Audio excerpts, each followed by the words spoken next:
又好奇又兴奋，然后有一种肾上腺素飙升的感觉。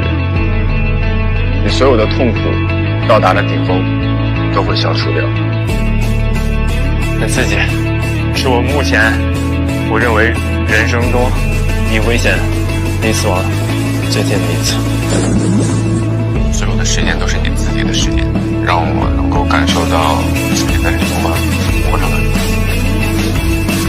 我很喜欢这种爽感，征服这个山的感觉。到了这里之后，觉得真的人太渺小了。热，头疼，有一种压抑的感觉，好难啊。但是人总是要面对黑暗。既然都已经做了，你为什么不做完呢？